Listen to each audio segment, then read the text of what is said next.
अस्सलाम वालेकुम जी, आप देख रहे हैं मुजरिम कौन और मैं शुएब अल्ताफ़ हूँ। नाज़रीन इकराम, फैसलाबाद का थाना पीपल्स कॉलोनी, इसके हदूद में एक 19 साला नौजवान कत्ल होता है। ये ब्लाइंड मर्डर पुलिस के लिए एक चैलेंज से कम नहीं था, लेकिन पुलिस ने अपनी पेशावराना महारत को बरूए कार लाते हुए इसके कातिल को गिरफ्तार कर लिया। कातिल कौन था, मकतूल का जुर्म क्या था, ये दिखाएंगे हम आपको आज के मुजरिम कौन। नाज़रीन, बात हो रही है उस नौजवान के कत्ल की जो हंसता मुस्कुराता ज़िंदगी से भरपूर था और सौतेले रिश्तों की सफाकियत की भेंट चढ़ गया, जो महज इसलिए नाहक कत्ल कर दिया गया कि वो अपनी माँ का ख्याल रखना चाहता था। मेरे साथ मुकदमे की मुद्दइया और उस नौजवान की वालिदा मौजूद हैं। उनसे जानते हैं कि ये वाक़या कैसे पेश आया, किस तरह से जो है वो इनको इत्तला मिलती है। अस्सलाम वालेकुम जी, बताइएगा कि आपका बेटा जो है वो आप ही के शौहर और उस बच्चे के सौतेले बाप के हाथों कत्ल कर दिया गया। क्या मसला क्या था उस दिन स्पेसिफिकली? सुबह फजर के वक्त क्या हुआ, आपको इत्तला कैसे हुई? सुबह फजर के वक्त वो नमाज़ पढ़ने गया था, तो नमाज़ पढ़ते जाते वक्त ही रास्ते में उसका कत्ल कर दिया उसके सौतेले बाप ने। तो मुझे मेरे भाई ने बताया आके। ये क्या वक्त क्या था जब आपको इत्तला मिली, वो क्या वक्त था? 4:15 बजे का टाइम था। वो वज़ू कर से घर से निकला था नमाज के लिए, लेकिन नमाज़ पढ़ने उसे जाने ही नहीं दिया, रास्ते में पहले ही कत्ल कर दिया। वो आपको बाजी अंदाज़ा था कि इनके बाप बेटे के दरमियान में किसी तरह का कोई तनाव है, कोई चपकलिश है हल्की फुल्की, कोई किसी तरह का शुबा था? हाँ जी, लड़ता झगड़ता था, उसे डांटता तो रहता था, लेकिन ये नहीं था मुझे पता, कभी भी इस चीज़ का अंदाज़ा ही नहीं हुआ कि वो इसे कत्ल कर देगा। आपके बच्चे कितने हैं? मेरे 5 बच्चे हैं। 5 बच्चे हैं। और ये बच्चों में बड़ा था सब? हाँ जी। ये बच्चों में बड़ा था? हाँ जी, ये बच्चों में बड़ा था। और आपको जिस वक़्त इत्तला मिली उस वक़्त आपके शौहर यानी कि इसके सौतेला बाप और कातिल जो है वो घर पे मौजूद थे? हाँ जी, वो घर पे मौजूद था, मेरे साथ ही गया था, लेकिन ये है कि मौके के बाद फिर वो आगे पीछे कहीं हो गया, मुझे नहीं पता, लेकिन वो मुद्दई भी खुद ही बन गया था चालाकी के साथ। उसने मतलब आपको ये फील ही नहीं होने दिया कि ये काम उसने किया है? हाँ जी, बिल्कुल महसूस नहीं होने दिया कि उसने कत्ल किया है। और फिर जब पुलिस पहुंची और पुलिस ने इस सारे केस को इन्वेस्टिगेट किया, जाहिर है 12, 13, 14 दिन 2 हफ्ते लग गए पुलिस को इस काम में। इस सारे टाइम पीरियड में भी उसने आप पर या किसी के ऊपर इस चीज़ को बिल्कुल जाहिर नहीं होने दिया कि ये किसी तरह से भी मुलव्वस है? नहीं, उसने ज़ाहिर किसी तरह भी नहीं होने दिया। 15 दिन बाद पता चला, लेकिन ये है कि मुझे कहता था कि इधर ही रहो, तुमने अपने माँ बाप के घर नहीं जाना। मुझ पे ये ज़ोर देता था कि तुमने इधर ही रहना, लेकिन मेरे अम्मी अबू अपनी तरफ ले आए थे मुझे। आप वाक़े के बाद अपनी अम्मी अबू के घर चली गई? हाँ जी, मैं अपनी अम्मी की तरफ रह रही हूँ, मैं उधर ही होती हूँ। अच्छा, जो पुलिस ने जिस तरह इन्वेस्टिगेट किया, जाहिर है वो तो फिर आपके इल्म में नहीं होगा। ये बच्चा, इसकी नॉर्मल रूटीन क्या थी? ये क्या करता था? कुछ जॉब करता था? आपके साथ इसकी अटैचमेंट कैसी थी? बाकी बहन भाइयों के साथ इसका बर्ताव जो है वो कैसा था? मेरे साथ तो माशाल्लाह से बहुत अच्छा था। ज़ाहिर उसकी माँ भी थी और दोस्तों की तरह भी रहता था और आम रूटीन में घर में बहुत अच्छा था। उसका रवैया अच्छा था सबके साथ, लेकिन बाकियों का रवैया इतना अच्छा नहीं था उसके साथ। ये उम्र कितनी थी इसकी? 19.5 साल। 19.5 साल। और कोई जॉब करता था? हाँ जी, पहले मेडिकल स्टोर में करता था जॉब, फिर मेडिकल रैप की जॉब मिल गई थी इसे। पढ़ा कहाँ तक? FA किया था। FA किया था, पहले मेडिकल स्टोर में जॉब करता था और उसके बाद किसी मेडिसिन कंपनी में मेडिकल रैप की जॉब होगी? हाँ जी, मेडिकल रैप में जॉब मिली थी, तो फिर ही वो मुझे कह रहा था कि मामा मैंने अलग घर ले के ना, तो आपको भी साथ ही ले जाना और भाइयों को भी साथ रखना है। तो इसी वजह से इसने कत्ल कर दिया। ये अपने सौतेले बाप का, जाहिर है आपके साथ ही अपने साथ वो सलूक देखता होगा, तो इस बात पे वो परेशान होता होगा कि मेरी माँ या मेरे बाकी बहन भाई जो हैं वो सुख में नहीं रह रहे, तो वो सुख देना चाहता था सिर्फ अपनी माँ को। सिर्फ ये कसूर था उसका? हाँ जी, इसी वजह से ये है, जब मैट्रिक में उसका रिज़ल्ट आया था ना, तो ये कहता था कि आगे नहीं पढ़ाना। मेरा शौहर कहता था आगे नहीं पढ़ाना, लेकिन ये है कि उसके नंबर बहुत अच्छे थे, तो इसलिए मैंने ज़ोर दे के ज़बरदस्ती उसका एडमिशन करवाया कॉलेज में। तो उसी वक्त से बस इसके दिल में ज़्यादा हसद हो गया शुरू के, ये इतना बच्चा काबिल है और ज़हीन है हर तरह से, तो मेरे बच्चे नहीं हैं। वो वाक़या जिस दिन बाजी हुआ, जिस रात ये वाक़या हुआ, ये गोली की आवाज़ किसी को सुनाई नहीं दी, ना मोहल्ले में ना आपको? मोहल्ले में सुनाई दी होगी, लेकिन लोग बस बता नहीं रहे थे, लेकिन मुझे नहीं पता चला था। उस रात मुझे वैसे ही नींद नहीं आ रही थी। तकरीबन 2:30 बजे मैंने नमाज़ पढ़ी है, पढ़ के मैं सोई हूँ तो 4:15 बजे ये वाक़या हो गया है। मुझे जब ये काम करके आके लेट गया, एक्टिंग की थी सोने की करा, तो मुझे फिर पता चला कि ये मतलब सोया हुआ है। लेकिन बाद में जब खुला सारा राज तो फिर पता चला कि कत्ल भी इसने किया। जब तक पुलिस ने इंटेरोगेट करके जान नहीं लिया कि वाकई में ये कातिल है, तब तक ये वो पूरी एक्टिंग करता रहा, क्योंकि जो कॉलर था जिसने 15 पे कॉल की थी वो भी शायद आपका कोई मोहल्ले का शख्स है जिसके घर के बाहर आपके बेटे की डेड बॉडी पड़ी हुई थी। आपने जब अपने बेटे की डेड बॉडी देखी तो क्या उसको घर लाया गया या फिर आपको जब खबर मिली तो आप भाग के वहाँ गई? नहीं, जब हमें खबर मिली तो मैं भाग के गई थी पहले बाहर, फिर जाके मैंने उसे उठा सीधा किया, तो उसके बाद फिर थोड़ी देर बाद घर लेके आए हैं, पहले नहीं घर लेके आए थे। पुलिस मौके पे पहुंची? हाँ जी, पुलिस पहुंची थी। पहले 11-22 वाले पहुंचे थे, तो उसके बाद फिर पुलिस भी पहुंच गई थी। ये 1122 रेस्क्यू वालों ने आके कंफर्म कर दिया था कि इसकी डेथ हो चुकी? नहीं, उन्होंने मुझे कंफर्म नहीं किया था, क्योंकि मैं रो रही थी, मैं कह रही थी, चिल्ला रही थी कि इसको देखे, इसको हुआ क्या है। तो थोड़ी देर बाद उन्होंने बताया था।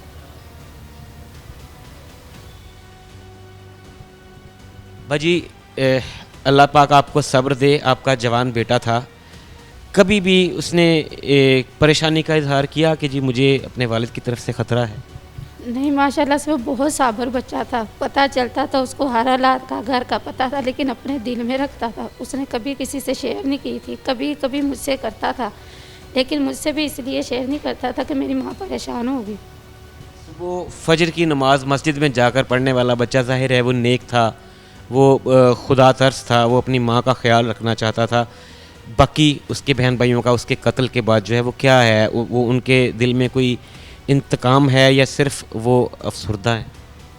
वो परेशान हैं बहुत ज़्यादा, लेकिन उनके दिल में इंतकाम नहीं। वो भी छोटे हैं, ज़्यादा छोटे हैं? हाँ जी, 2 उससे छोटे 2 ही हैं। मेरे पहले शोहर में से 3 ही बेटे थे मेरे, तो वो 2 छोटे हैं, तो वो इधर नहीं होते थे, वो अपनी दादी के पास रहते थे। अभी ज़ाहिर है पहले वो मुद्दई बना और जब वो खुद कातिल निकला तो अब इसकी मुद्दईयत आपकी है। किसी तरह का कोई अब वो मिन्नत समाजत, कोई तरला जिसको हम कहते हैं, या कोई सुलह के लिए कोई किसी तरह का कोई प्रेशर डलवार? जी, उसके बाप ने और बहनें वगैरह फ़ोन करके कहती हैं बाज़ बात के सुलह कर लो, सुलह कर लेनी चाहिए, उस गलती हो गई है। लेकिन ये है कि मैं सुलह नहीं करनी चाहिए। इंसानी जान को ले लेना, किसी को कत्ल कर देना, ये गलती तो नहीं होती ना, ये तो जुर्म है। हाँ जी, ये गुनाह है, बहुत बड़ा किया, लेकिन उनके माँ बाप के कहना ये है ना कि गलती हो गई उससे, कुदरत ने ऐसे ही लिखी थी उसकी मौत, तो अब तुम माफ़ कर दो। आप क्या कहती हैं? वज़ीर आला, हमारी वज़ीर आला भी एक ख़ातून हैं, ख़वातीन का दर्द वो समझती हैं। IG पंजाब साहब इस मामले में ख़ास तौर पर ये मर्डर और हीनियस क्राइम्स जो हैं इसके मामले में बड़े सख्त हैं। क्या पैगाम देंगी? अगर आपकी आवाज़ उन तक पहुँच रही है तो क्या कहेंगी वज़ीर आला से और IG पंजाब से? इससे यही दरख्वास्त करूँ कि ये मेरा मासूम बच्चा था, उसका कोई कसूर नहीं था, तो ये तो इंसान के रूप में हैवान है, इसको सरेआम फांसी होनी चाहिए। आपको इंसाफ की तवक्को है और आप समझती हैं कि इंशाल्लाह आपको इंसाफ मिलेगा? ये मुझे अल्लाह ताला पे पूरी तवक्को है कि मेरा बेटा बेगुनाह मरा था और मैंने भी कभी किसी से कुछ गलत नहीं किया, तो मुझे इंसाफ मिलेगा। नाज़रीन, इंसाफ की तलाश में नम आँखों के साथ बैठी एक माँ अपने बच्चे की याद में आबदीदा है, और वो बच्चा जो नमाज की अदायगी के लिए सुबह फजर के वक्त घर से निकला लेकिन वापस नहीं लौटा, वो एक सौतेले रिश्ते की भेंट चढ़ गया। नाज़रीन इकराम, फैसलाबाद में थाना पीपल्स कॉलोनी के इलाके में ये अफसोसनाक वाक़या पेश आया, जहाँ पे एक 19 साला नौजवान जो अपने घर में अपनी वालिदा और सौतेले बाप के साथ रहता है, वो सुबह फजर के लिए घर से निकलता है और उसके अक्सर के अकब में गोली मारकर उसे कत्ल कर दिया जाता है। कॉलर अपने घर के सामने एक डेड बॉडी देखता है और पुलिस को इत्तला देता है। पुलिस मौका पर पहुंचती है और तकरीबन 2 हफ्ते तक ये केस पुलिस के लिए एक मुहिम्मा बना रहता है, क्योंकि वही सौतेला बाप जो इसका कातिल था वो मुद्दई बनता है और पुलिस को मुख्तलिफ़ तरीके से मिसलीड करने की कोशिश करता है। कभी किसी की तरफ अपने शक का इजहार करता है, कभी किसी की तरफ, और ये ड्रामा तकरीबन 2 हफ्ते तक वो रखता है। पुलिस हर एंगल से इस केस को देखती है, तमाम टेक्निकल सोर्सेज को यूज़ किया जाता है, पुलिस तमाम फुटेजेस वगैरह भी देखती है, कैमरास को चेक किया जाता है, तमाम ऑप्शन जो हैं वो ज़ेरे गौर लाए जाते हैं, लेकिन हमेशा हर क्लू के बाद पुलिस एक बंद गली में दाखिल हो जाती है। आखिरकार जो कड़ियाँ मिलती हैं वो ये कि आखिर में मुद्दई ही जो है वो रह गया है जिसे इंटेरोगेट किया जाए, और पुलिस जब उसे इंटेरोगेट करती है तो बिलाखिर वो इस बात का इकरार करता है कि उसी ने अपने सौतेले बेटे को धोखे से कत्ल किया, और उस वक्त जब वो नमाज की अदायगी के लिए मस्जिद में जा रहा था, और वजह सिर्फ इतनी कि वो बच्चा, वो नौजवान जो अपने पाँव पर खड़ा हो चुका था, जो अब बरसरे रोज़गार था, वो अपनी माँ और अपने छोटे बहन भाइयों को जो है वो एक सुख की ज़िंदगी देना चाहता।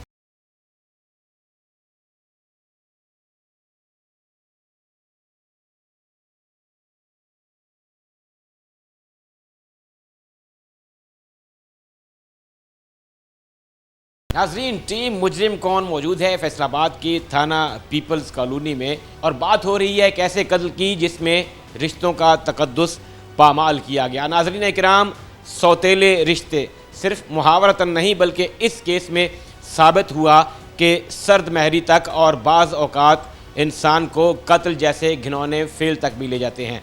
एक नौजवान कत्ल होता है, पीपल्स कॉलोनी पुलिस के लिए ये कत्ल एक मुहिम्मा और एक चैलेंज बन जाता है। फैसलाबाद पुलिस इस चैलेंज को एक्सेप्ट करती है और फिर यहाँ से तफ्तीश का अमल शुरू होता है। कैसे कातिल पकड़ा गया, कौन कातिल था, ये जानते हैं SHO थाना peoples colony inspector Rana Magfoor Ahmad Khan से। अस्सलाम वालेकुम सर, बहुत शुक्रिया आपके वक्त का। सर, पे दर पे ऐसे वाक़यात हैं और हमेशा इंस्पेक्टर राना मगफूर अहमद खान ऐसा केस जो है वो लेके आते हैं जो शायद अपनी नौयत के अनोखे केसेस होते हैं। क्या ये वाला वाक़या क्या था जिसमें एक 20-21 साल नौजवान मर्डर हुआ, कैसे आपके लिए चैलेंज बना और फिर कैसे जो है आपने इसको ट्रेस आउट किया? जी अस्सलाम वालेकुम। पहले तो आपको बहुत शुक्रिया। ये केसेस तो पुलिस में होते ही रहते हैं, ये आपकी बड़ी नवाजिश है कि आप टाइम देते हैं, तो आपके तवस्सुत से लोगों के साथ ये इस तरह के केसेस शेयर होते हैं, उनमें फिर कोई ना कोई लेसन किसी भी किस्म का लोगों को मिल जाता है बगैर कहे। तो ये 11 मई को ये केस, ये एक मर्डर रूनमा होता है। सुबह कोई 5 बजे के करीब 15 पे कॉल होती है, एक रैंडम कॉल। एक जो मकतूल था लड़का, उनका हमसाया कॉल करता है कि जी एक लड़के की डेड बॉडी पड़ी हुई है उसके घर के सामने।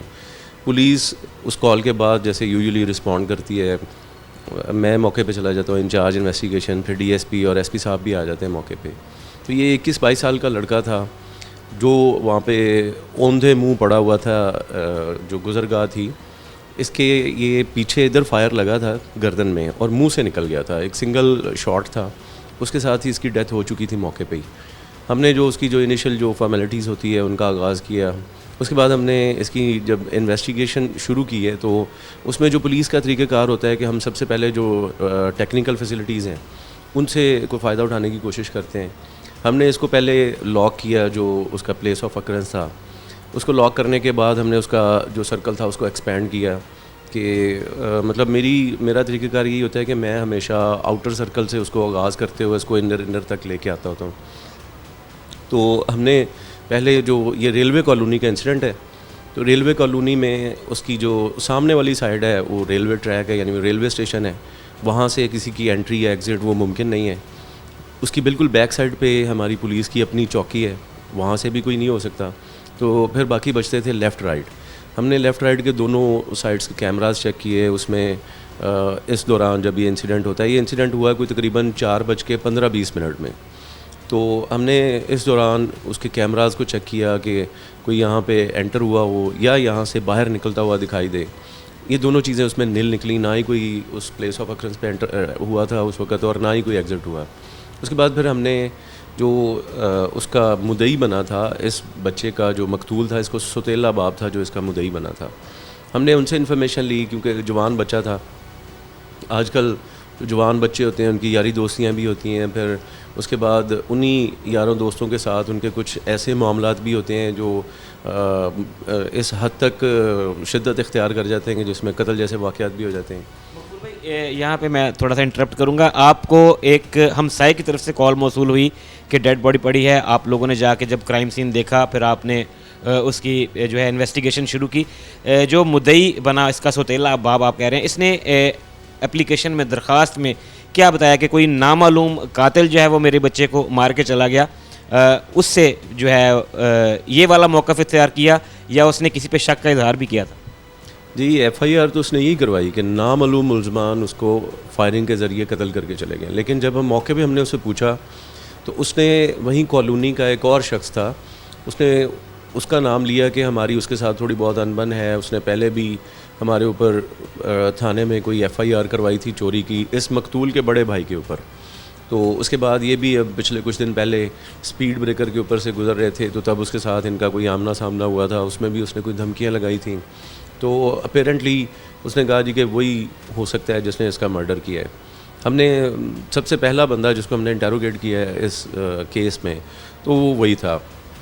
उसका हमने पता करवाया तो वो उस रात वो रेलवे का मुलाजिम था और उस रात पूरी रात अपनी जो जाए तैनाती है, उसका जो प्लेस ऑफ वर्क है, वहाँ पे मौजूद था।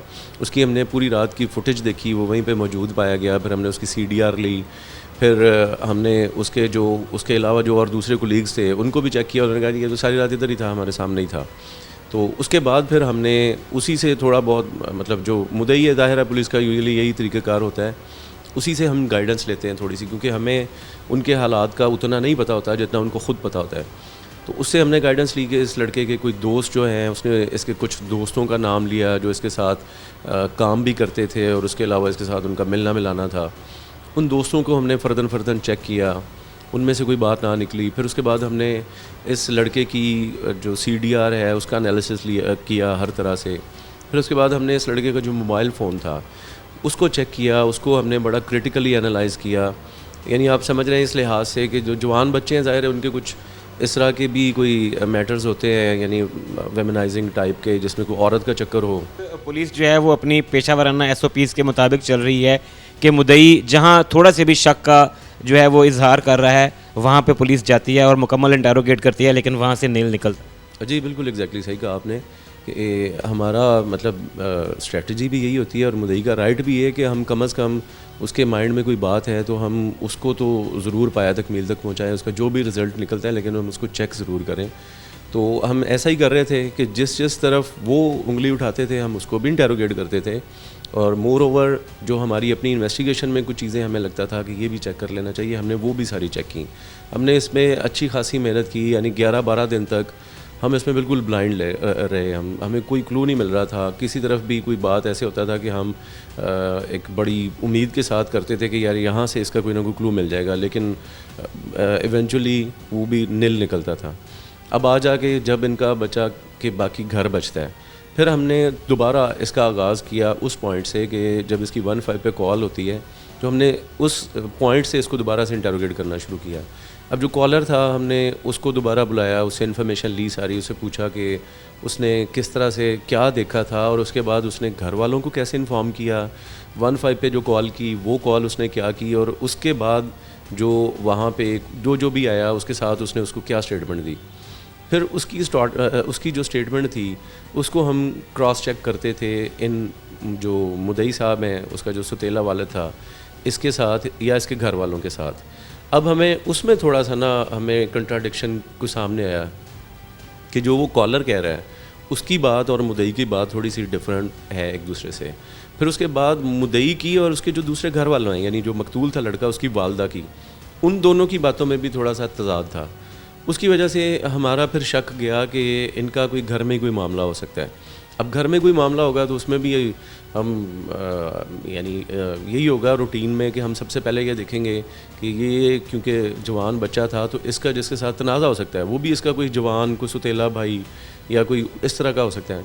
हमने वो जो इसका सुतेला भाई था उसको भी चेक किया, वो भी 23-24 साल का लड़का था, वो भी इसमें नील निकला।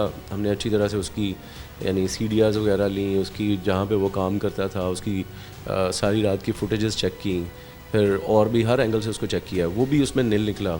फिर बाकी इसके जो बहन भाई थे वो वैसे छोटे थे, यानी वो इस काबिल नहीं थे कि इस तरह का वो इतना बड़ा कदम उठा सकते। उनकी उम्रें थी किसी की 10 साल, किसी की 12 साल, किसी की 11 साल, और वैसे भी वो हमें सुनने में आया कि उनका कोई तनाज़ा नहीं था इसके साथ ज़्यादा। तो उसके बाद फिर बाकी बचता था जाके ये सुतेला बाप।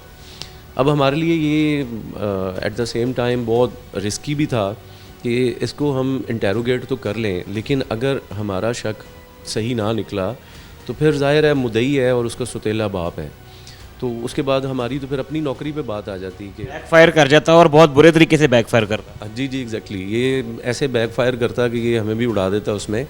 तो फिर तो लाजमी बात थी कि हमारी नौकरी पे हर्फ आता, लेकिन क्योंकि और कोई चारा बच नहीं रहा था और कोई थी नहीं, तो हमने फिर positively with a good faith हमने अल्लाह का नाम लेके उसी को बुला के उसी के साथ पहले क्रॉस क्वेश्चनिंग शुरू की।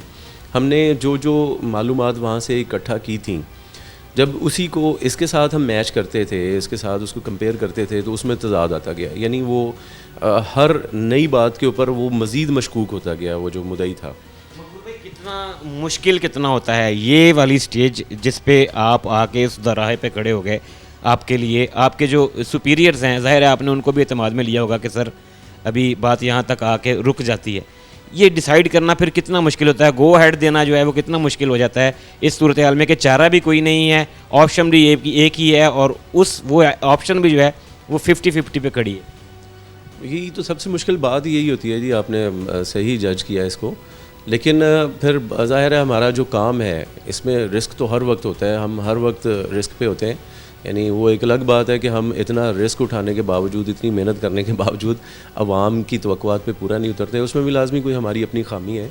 तो इसमें भी ऐसा ही था कि हमने मतलब जो हमारे सीनियर्स थे, ज़ाहिर है हमने हर चीज़ में अपने सीनियर्स को ऊपर नहीं करना। तो ज़ाहिर है अब मेरे ऊपर अगर कोई मेरे अफसरान ने कोई ज़िम्मेदारी डाली है तो मैं फिर ऐसे तो नहीं करूँगा कि अपनी हर ज़िम्मेदारी मैं उनका कंधा यूज़ करना शुरू कर दूँ।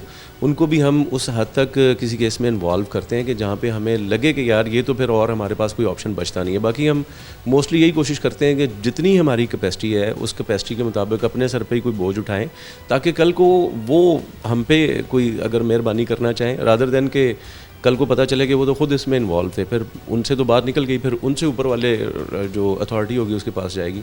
तो इसमें मतलब इसके ऊपर ज़ाहिर है मर्डर केस था, ब्लाइंड मर्डर, और एक बच्चे का केस था, बेगुनाह 20-21 साल का लड़का था। उसमें प्रेशर तो इतना था कि हमें डेली जितने मेरे हाई अप्स हैं, यानी DSP साहब से लेके जितने सुपीरियर्स हैं यहाँ पे फैसलाबाद में, सबके साथ मेरी डेली कम्युनिकेट करता था, मैं उनको सारी अपडेट देता था। और वो रोज़ पूछते थे, उनको भी बहुत फ़िक्र थी कि ये 10-11 रोज़ हो गए हैं, इस केस का कुछ अभी तक कोई इसका कोई ना कोई लीड नहीं मिल रही, या इसका कोई मुंह सिर को दिखाई देना चाहिए। तो वो हम उसमें बिल्कुल ब्लाइंड थे। तो इसमें भी जब हमने किया है तो मैं उनको रोज़ क्योंकि बताता जा रहा था कि जी ये भी निल हो गया, ये भी निल हो गया, ये भी निल हो गया, अब हमारे पास बचा है यही वन एंड ओनली ऑप्शन कि हम मुद्दई को ही इंटरोगेट कर लें। तो उसमें उनकी तरफ से यही था कि मतलब हमारे अफसरान बड़े सपोर्टिव रहे जी, हमेशा ही, इस मामले में नहीं हर मामले में ही सपोर्टिव रहे। उन्होंने हमेशा हमारा साथ भी दिया है और हमारे साथ स्टैंड भी खड़े भी हुए हैं। तो इसमें भी उनकी अप्रूवल से, उनकी मतलब के सपोर्ट के साथ ही हमने जब इसको चेक करना शुरू किया तो ये अल्लाह ताला ने बड़ा करम किया कि हमने उसको बातों बातों में ही इस कदर झूठा किया हर बात पे कि वो ब्रेक हो गया। फिर आखिरकार उसने अपनी सारी जो कहानी थी वो मैं खोल के बता दी, और उसके बाद उसने फिर अपना जो मर्डर वेपन था वो भी रिकवर करवाया सेम नाइट ही। रात का वक्त है, सन्नाटा ज़्यादा होता है, दूर तक आवाज़ जाती है। जी एग्जैक्टली यही हमने कहा कि जिस वक्त ये वकूआ हुआ है तब तो ना कोई ट्रैफिक का शोर, ना कोई और कोई आवाज़ें, यानी पिन ड्रॉप साइलेंस होती है तब तो तुम्हें बिल्कुल, यानी ऐसा भी ये वक्त नहीं था, गर्मियों के दिन है, ऐसा भी नहीं कि बंदा गया कि जी कोई वो लिहाफ उसने ऊपर लिया हुआ था सर से, या वो कोई कमरे के दरवाजे बंद करके सो रहा था। यानी सेन में ये बंदा सो रहा है और उसने कोई ऊपर कोई लिहाफ नहीं लिया हुआ और ओपन है, छत भी नहीं है।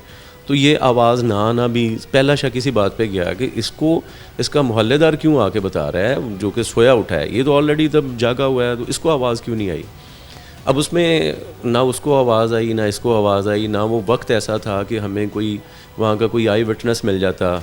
हमने फिर जब इसके साथ जो क्रॉस क्वेश्चनिंग करना शुरू की है ना, हमने पहला स्टार्ट यहीं से लिया है कि हमने इसको कहा है कि तुम हमें मतलब बेवकूफ़ बनाते रहे हो, अब हमें मौके का गवाह मिल गया है। उससे ये थोड़ा सा यानी घबराया कि मतलब पहले तो ये कहता नहीं जी उसको सामने लाएं। फिर हमने जो सारी बातों के साथ इसकी बातों को मैच किया था, उसमें कंपैरिजन में जहाँ पे ये झूठा निकला था वो बातों में हमने ना इसको ये बताया, यानी वो जो हमारी अपनी ओपिनियन थी उसमें हमने एक फ़र्ज़ी करैक्टर खड़ा करके हमने उसकी तरफ से ये बातें की कि तुम ऐसे कह रहे थे लेकिन वो बंदा कह रहा है नहीं जी ऐसे हुआ था, तुम ऐसे कह रहे थे वो बंदा कह रहा है नहीं जी ये तो बात इसने गलत की है। ऐसा एग्जैक्टली वैसा ही हुआ था जैसी आप लोगों की असेसमेंट थी। हाँ जी बिल्कुल ऐसा ही हुआ था। हम जैसा उसको विजुलाइज़ कर रहे थे ना कि ये बनता ऐसे ही है जैसे इसकी डेड बॉडी पड़ी है, ये जैसे उसका मर्डर हुआ है ना, कि ये जब घर से निकला है पीछे से उसको फायर मारा है किसी ने। अगर उसका किसी के साथ झगड़ा होगा तो वो उसको सामने से आएगा, उसके कोई दस्तों गिरबां होगा और कुछ नहीं तो उसको कोई 2-4 गालियाँ देगा, कोई ललकारेगा, फिर उसके बाद फायर करेगा और सामने फायर करेगा। तो ये इसको पीछे से किसी ने फायर मारा है। तो इतनी एग्जैक्ट टाइमिंग किसी की कैसे हो सकती है कि इसको कोई कॉल भी नहीं आ रही, फिर इसका कोई जो ऐसा दुश्मन है जो इसके सामने भी नहीं आ रहा। फिर हमें यही लग रहा था कि ऐसे है जैसे ये निकला है, इसके पीछे ही कोई और निकला है, उसने जाके फायर मारा है, वो ये उधर ही गिरा और वो वापस आ गया। वजह क्या बताई है मगफूर भाई इसने? जाहिर है सौतेला तो है ही है, लेकिन हर मर्डर के पीछे एक सॉलिड वजह भी होनी चाहिए। क्या वजह बताई? हाँ जी, यही इसका जो कह सकते हैं ना आप, जो क्रक्स ऑफ द स्टोरी है। कोई इतनी इनकी आपस में कोई तनाज़ा नहीं था, कोई ज़ाहिर है वो बच्चा था बेचारा 20-21 साल का, उसकी इसके साथ क्या मुखालफत होनी है। अब उसमें एक ही बात थी कि ये जब इसके साथ शादी हुई ना मकतूल की वालदा के साथ, कातिल के साथ, तो उसके बाद ये उनके ही ज़ाहिर है ख़र्चे पे पले दोनों माँ बेटा।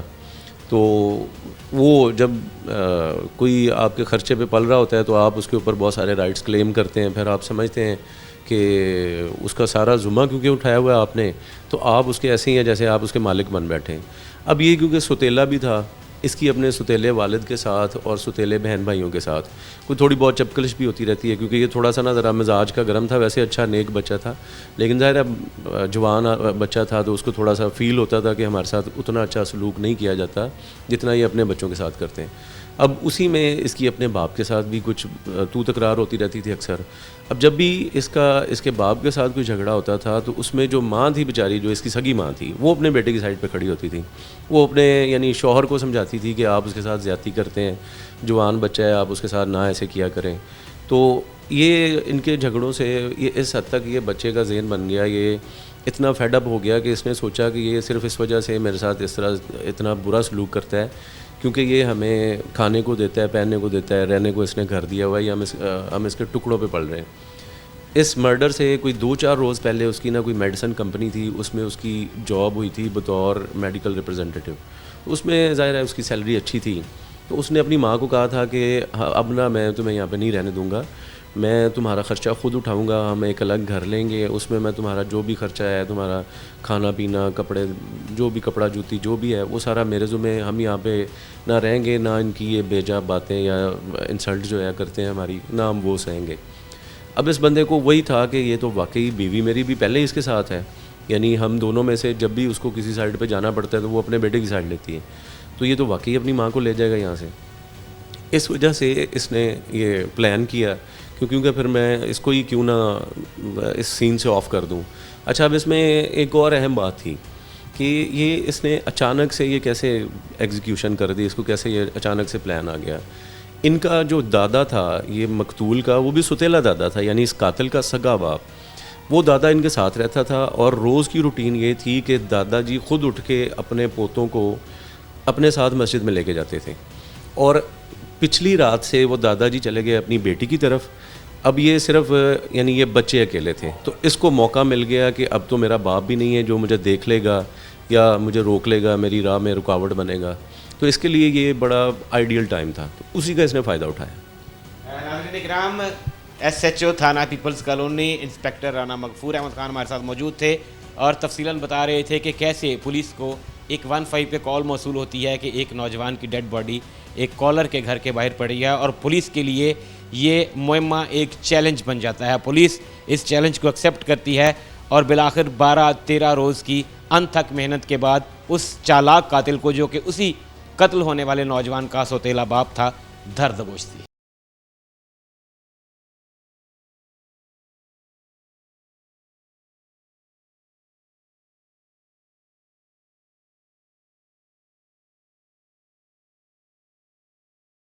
नाजरीन, फैसलाबाद का इलाका है, थाना पीपल्स कॉलोनी के हुदूद है, जिसमें सुबह तकरीबन 4-4:15 बजे के करीब एक 19 साला नौजवान अपने घर से नमाज की अदायगी के लिए मस्जिद की तरफ निकलता है। गोली चलती है और नौजवान के सर के अकब में गोली लगती है जो सामने की तरफ से आर पार हो जाती है। नौजवान ऊंधे मुँह गिरता है और मौका पर ही उसकी डेथ हो जाती है। पुलिस मौका पर पहुंचती है हालात और वाक़यात का जायज़ा लिया जाता है, क्राइम सीन को प्रिजर्व किया जाता है और फिर पुलिस जो है मुसलसल तकरीबन 2 हफ्ते तक जो है इस केस में अरकरेजी से काम करती है। ड्रॉप सीन इसका ये निकलता है कि उसी नौजवान अब्दुल्ला नामी का अपना वालिद जो सौतेला बाप था इसका, वही इसका कातिल निकलता है। क्या ऐसे हालात हैं नाज़रीन किराम कि हम अपने रिश्तों को पामाल कर देते हैं? क्या ऐसे मुहर्रिकात बनते हैं कि वही लोग जो एक छत तले इकट्ठे खाते पीते और सोते हैं वो एक दूसरे के खून के प्यासे बन जाते हैं? मेरे साथ अब्दुल्ला के मामू मौजूद हैं जो इस वक्त ख़ानदान दुख में डूबा हुआ है। कोशिश करते हैं उनसे बात हो जाए। अस्सलाम वालेकुम भाई, अपना नाम बताइए। वालेकुम, मेरा नाम मोहम्मद सरफराज है। सरफराज भाई, आप मामू हैं अब्दुल्ला के, बताइए क्या था आपका भांजा, किस तरह का था, कैसी उसकी तबीयत थी, कितने आपके जो हैं वो भांजे भांजियाँ हैं, इनमें किस नंबर पे था और रूटीन क्या थी उसकी, कैसी लाइफ गुजारता? मोहम्मद अब्दुल्ला मेरे भांजे भांजों में सबसे बड़ा है। ये बहुत अच्छा था, मेरे लिए तो बहुत ज़्यादा अच्छा था, क्योंकि मैंने जो काम कहना होता था उसको फ़ोन करता था, अब्दुल्ला ये आगे कर दो, ये आगे कर दो, ये आगे कर दो। वो 1 मिनट में आ जाता था, आके मोटरसाइकिल पे जाके काम करता था, मेरे सारे काम वही करता था। एक नौजवान है जिसकी ख्वाहिश है कि वो अपनी माँ के लिए, अपने छोटे बहन भाइयों के लिए कुछ करके दिखाए, और वो सिर्फ ख्वाहिश नहीं, वो मैट्रिक के बाद FA जो है वो अपने ज़ोरे बाजू पे करता है, फिर वो छोटी महदूद आमदनी वाली जॉब्स भी करता है, फिर जब उस पर अल्लाह का करम होता है तो फिर उसे बेदर्दी से कत्ल कर दिया जाता है। ज़रा उसकी स्ट्रगल बताइएगा, मैट्रिक के बाद उसने FA किन हालात में किया, फिर जॉब उसकी किस तरह की थी, नई जॉब पे वो जब कब से जाना शुरू हुआ था और क्या हालात वो बदलने का ख्याल रखता था अपनी वालिदा और अपने छोटे बहन भाइयों? वो पहले मैट्रिक में उसने बहुत अच्छे नंबर लिए थे, फर्स्ट डिवीज़न में आया था, अपने स्कूल में पूरे डिवीज़न में फर्स्ट आया था। फिर उसका वालिद जो था वो कहता इसको पढ़ाना नहीं है। हमने ज़ोर लगा के ख़ुद अपना ख़र्चा जो उसका है करके हमने उसको आगे पढ़ाया। वो उसको पढ़ाने के बाद जब वो कर लिया, उसने FA कर लिया, फिर उसके बाद कि नाम वो जॉब में छोटे छोटे लग गया, उसको कहता आगे पढ़ने नहीं दे रहा था, और फिर जॉब में लग गया, फिर मेडिकल स्टोर पे लग गया, कभी कहीं लग गया, फिर उसको मेडिकल ऐप की एक नौकरी मिल गई अच्छी। वो बहुत खुश था कि मुझे नौकरी मिल गई है, मैं अब अपनी माँ का सहारा बनूंगा बस, लेकिन उसको नहीं मंजूर था। रब ये बताइएगा कि ये आपकी जो हमशीरा हैं उनकी सेकंड मैरिज थी और आपका जो बहनोई है उसकी भी सेकंड मैरिज थी। क्या आप समझते हैं कि कहीं ना कहीं गलत फ़ैसला हो गया ये दोबारा शादी वाला? जी बिल्कुल, बहुत गलत फ़ैसला हो गया। हमने ना तस्दीक नहीं की उनके महल्ले से, या बस उसके बड़े वालिद को देखा, वो नमाजी परहेज़ी था, कोई बात नहीं, चलें ठीक कर लिया। आपके बच्चों के जो दादा हैं आपने उनको देखा, उनकी शराफत को देखा, उनकी रूटीन को देखा, वो नमाजी परहेज़गार थे, लेकिन क्या शादी के बाद इस वाक़या तक या पता चलने तक कि यही कातिल है, दरमियान में कभी एहसास हुआ कि ये हमसे फ़ैसला जो है वो गलत हो गया है, जल्दबाजी में हो? कई बार हुआ, क्योंकि अक्सर वो ना अब्दुल्ला को भी मारता था, मुझे ज़्यादातर फ़ोन करता था, तीसरे दिन मुझे फ़ोन कर देता था, अब्दुल्ला ये कर रहा है, अब्दुल्ला ये कर रहा है। कोई कसूर नहीं अब्दुल्ला का होता था, उसको कोई मसला नहीं सी, बस हमें जान के कि नाम तंग करी जाता से अब्दुल्ला। आपको ज़हनी तौर पे टॉर्चर करने के लिए, बच्चों को ज़हनी तौर पे टॉर्चर करने के लिए, क्या आप समझते हैं अब एक वाक़या हो गया, जाने वाला इस दुनिया से चला गया, ज़ाहिर है इंसाफ और कानून जो है वो अपना रास्ता ज़रूर बनाएगा, इंसाफ मिलेगा, लेकिन बाकी लोगों के लिए आप क्या समझते हैं कि जब इस तरह से हमें अपनी बहनों बेटियों के दोबारा घर आबाद करने पड़े तो फिर क्या क्या चीज़ें जो हैं वो उनको लाजमी जहन में रखना चाहिए? सबसे पहले ये देखना चाहिए कि वो आदमी किस नेचर का है, किस तबीयत का है, क्या वो अच्छा बंदा है, या सिर्फ ऊपर से देख के या ज़ाहरी तौर पर पीछे से तस्दीक करनी चाहिए। और अभी आपके जो आपकी ज़ाहिर है हमशीरा हैं, उनके बच्चे हैं, इनकी कफ़ालत जो है वो भी आप लोगों के ज़िम्मे है? हाँ जी बिल्कुल, हम ही अभी कर रहे हैं सब कुछ। इसका केस अभी पेंडिंग है, चल रहा है, किसी तरह का कोई प्रेशर, किसी तरह की कोई सुलह सफाई के लिए आपको अप्रोच किया जा रहा है? अप्रोच हमें किसी के थ्रू फ़ोन आ जाता है, लेकिन हमने साफ कह दिया हमने सुलह नहीं करनी, उसको सज़ा होनी चाहिए, उसको सज़ा ही दिलानी, जो मर्जी जैसे मर्जी दे उसको सज़ा ही दिलानी बस।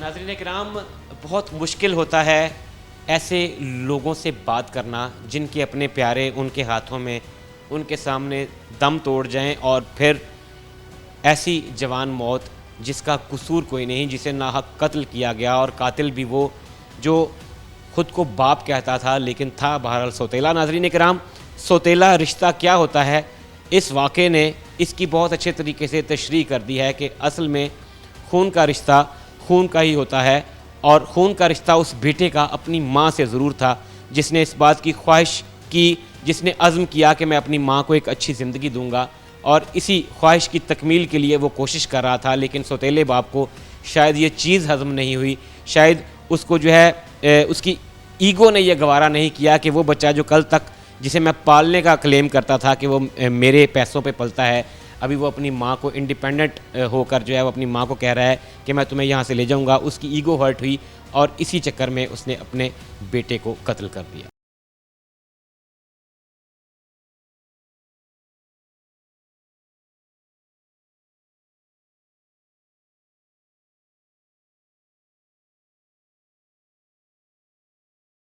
नाजरीन, फैसलाबाद में पीपल्स कॉलोनी पुलिस को इत्तला मिलती है कि एक नौजवान को कत्ल कर दिया गया है। वक्त है सुबह फजर का, टीमें रवाना होती हैं और जब क्राइम सीन को जाके ऑब्ज़र्व किया जाता है, देखा जाता है, तो पता चलता है कि एक 19 साला अब्दुल्ला बच्चा जो है वो अपनी ज़िंदगी की बाजी हार चुका है और उसके सर के अकब में गोली लगी हुई होती है। पुलिस के लिए ये एक इंतहाई ब्लाइंड मर्डर केस था। इंतहाई इस सेंस में नाज़रीन किराम के पुलिस को तकरीबन 2 हफ्ते लग गए इस केस को क्रैक करने के लिए।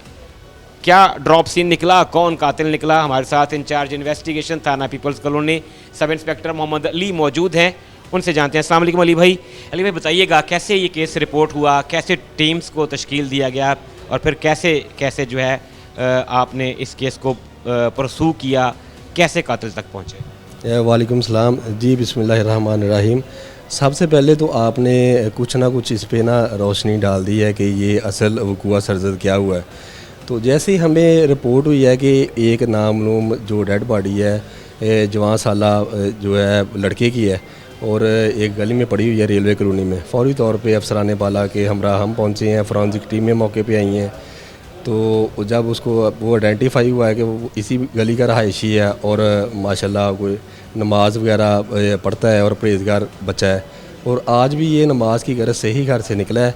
और जैसे ही ये मस्जिद की तरफ गया है तो पीछे से कोई नामालूम आया, इसने बज़रिया फ़ायर जो इसके सर में फ़ायर मारा है, जो फ्रंट से आउट हो गया है और जिस वजह से ये कैजुअलिटी हुई है। अच्छा, इसको जब लेके चले हैं तो मुकदमा उनकी दरख्वास्त पे उसके वालिद अमानुल्लाह की मुद्दत में नामालूम मुल्ज़मान पे दर्ज रजिस्टर हुआ है।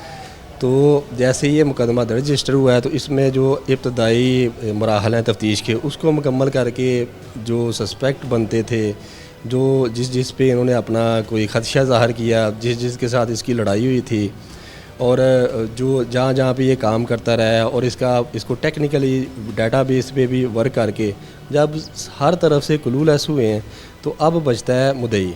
तो ये अपनी नौयत का एक मज़ेदार केस इस वाले से भी है कि अगर कोई बंदा किसी बंदे को मार के और ख़ुद उस मुकदमे का मुद्दई बन जाए और वो कहे कि ठीक है अब मैंने ये हज़म कर लेनी है, यानी ये जो है मुकदमा मैंने किसी और को चलान कर देना है, तो ऐसा आपको पता है कि दौरे हाज़िर में पॉसिबल नहीं है। अल्लाह पाक ने हम पे करम किया है, जब हमने मुद्दई को ही शामिल तफ्तीश किया है, टेक्निकल वसाइल को ब्रू कर लेके आए हैं, तो उसकी जो अपनी इनिशियल स्टेटमेंट है उसमें कंट्राडिक्शन आ गई है। 2-3 ऐसे क्लू हमारे पास थे जिन पे हमने वर्किंग की है और उसको हमने ब्रेक कर लिया है और मुद्दई अमानुल्लाह ही इस मुकदमे का असल जो कातिल है वो निकला है। अली भाई, कितना मुश्किल होता है ऐसे केस में जब आपकी टीम 2 हफ्ते से लगातार अर्करेज़ी कर रही है, तमाम कैमरास चेक हो गए, CDRs की लिस्ट आ रही हैं, उनको एनलिस्ट किया जा रहा है, कहीं से भी कोई भी क्लू नहीं मिल रहा और फिर फाइनली आपके पास एक ही घर, एक ही शख्स बचता है कि जिसको इंटरोगेट अभी नहीं किया गया। कितना मुश्किल होता है मुद्दई को ही इंटरोगेट करना। हाँ, इसमें सर धड़ की बाजी तो लगानी पड़ती है। आपको पता है जब मुद्दई है और उसको हमने दूसरे अल्फाज में इंटरोगेट करना है या मुलज़म वाले खाने में लेके आना है, तो इसमें भी देख लें, ये पहले जो मुदई वाले खाने में है और बाद में मुदैया जो है बनने वाले की वालदा बनी है और ये मुलज़म वाले खाने में आ गया।